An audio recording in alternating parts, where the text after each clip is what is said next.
As the city of Boston shut down Friday during the manhunt for the marathon bombers, one question kept rearing its head. Would law enforcement use a drone to help locate and capture the suspects?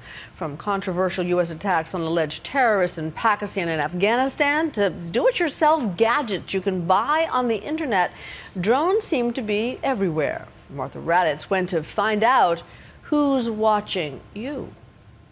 Landing gear, check. Avionics pod, check. On the outskirts of Miami, pilots from the Miami-Dade Police Department's aviation unit are assembling their newest tool in law enforcement. Weighing in at just under 20 pounds, this micro air vehicle, or MAV, is one of 2 drones in their arsenal and carries a payload of a single camera. It basically assists us in getting an aerial view for the ground units, the commanders, the incident commanders, and first responders on the scene so that they can better prepare to approach a situation. Miami-Dade is one of more than a dozen law enforcement agencies which are incorporating drones into daily operations, although their use is heavily regulated. We can't just sit and say, we're going to fly this thing from the station and we're going to surveil the city. That doesn't work that way. We can't fly over populated areas, or we can't fly near high-rises. Straps in place? Check. Landing gear fastened?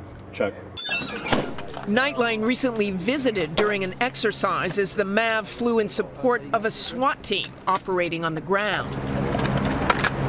In this simulation, a suspect has escaped from custody, and the MAV will be used to see in real time what is happening during the search. You're clear to launch. Clear to launch, MAV.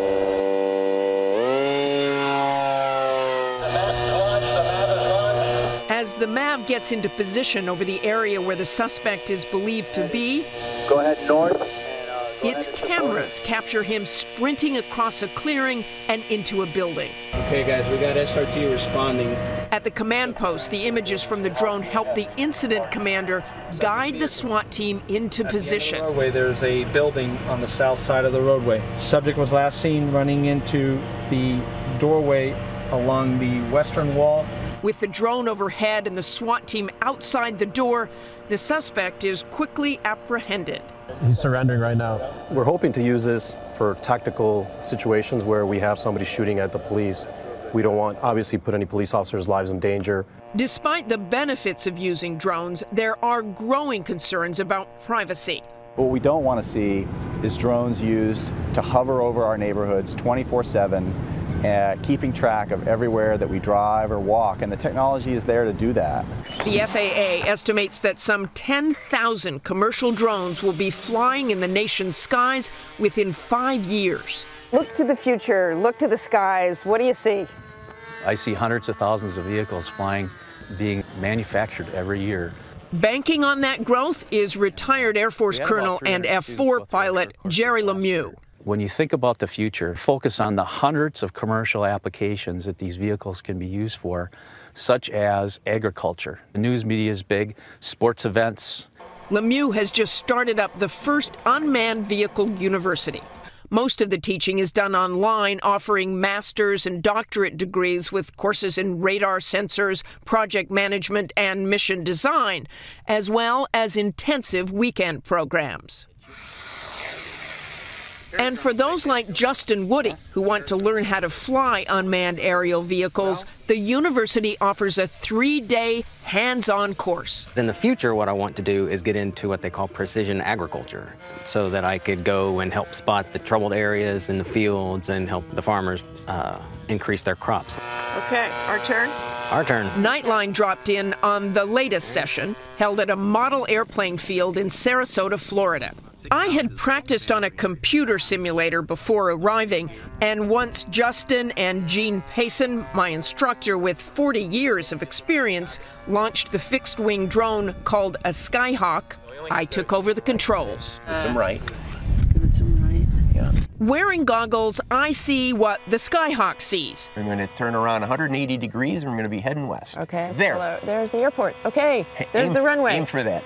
I made a few laps over the airstrip, and then Justin brought the Skyhawk in for a landing.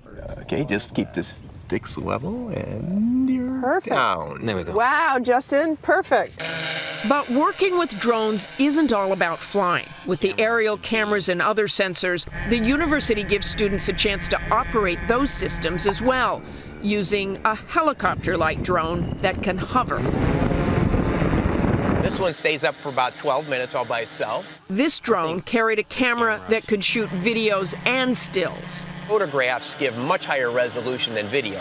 As more and more drones take to our skies, Congress has ordered the FAA to come up with rules to fully integrate drones into the nation's airspace by 2015.